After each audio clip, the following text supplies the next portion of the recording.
sampun tremlestari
Enggak.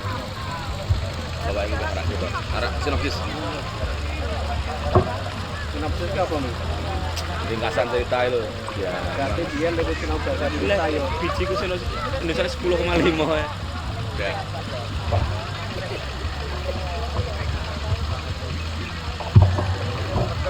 Assalamualaikum warahmatullahi wabarakatuh.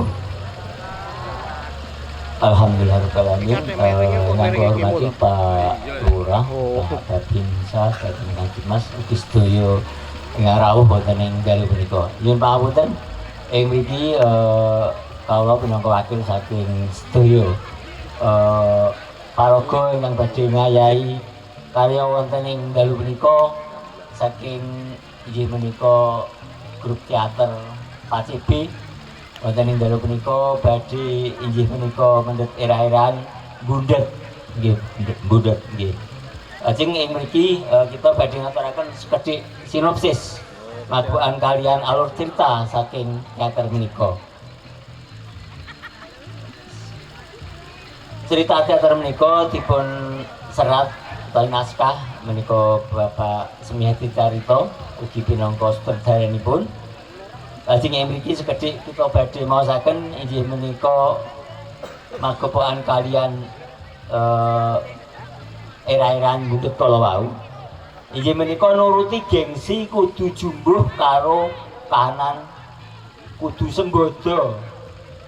Aja nganti pingine ngoyak wah. Entek-entekane dadi bundet ing mburine. Sekedhik badhe kita aturaken pucuk saking cerita menika inggih menika dipun gambaraken menika Astuti nggih. Menika tiyang kampung buruh utawi merantau wonten ing kutha. Wonten ing Jakarta wonten niku mawon. Namung ing mriku Astuti kala wau garwanipun namung buruh bangunan ngaten. Ananging inggih karana gengsi menika garwanipun Pak Kasman utawi Astuti kala wau mboten kalah gengsinipun kalih pejabat-pejabat. Pingine wah. Pingine dialem. Menika karakteripun Ibu Astuti kala wau.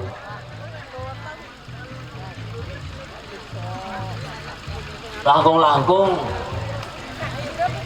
Astuti utawi tiyang kampung kala wau merantau saking Jakarta menika badhe mantuk lan pengen wonten desa nika dipun alem ingkang supados digadak napa nggih digambaraken utawa dilem supaya dadi wong sugih, men wong sugih ketok sugih. Mula ing samangke sakderengipun kita lajengaken anggene kula inggih menika masaken sinopsis kala wau Monggo pun pirsani pun gatosaken babaripun teater saking Pak Jibi ingkang era-eraan buntut kala wau. Mbok bilih mekaten mboten kathah ingkang kita aturaken ing samangke kita lajeng sumangga kita gatosaken kita pirsani lampahipun teater buntut wonten ing dalu punika. Mekaten lan semanten kita wangsulaken dhateng Prajogo Pranata Gending wekdal kita aturaken akhir kalam. Assalamualaikum warahmatullahi wabarakatuh. Sugeng dalu sugeng mirsani teater wonten ing dalu punika. Matur suwun.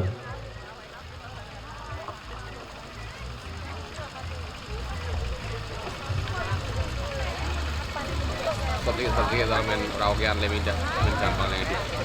Top dulu kata dulu kata ini. Nah,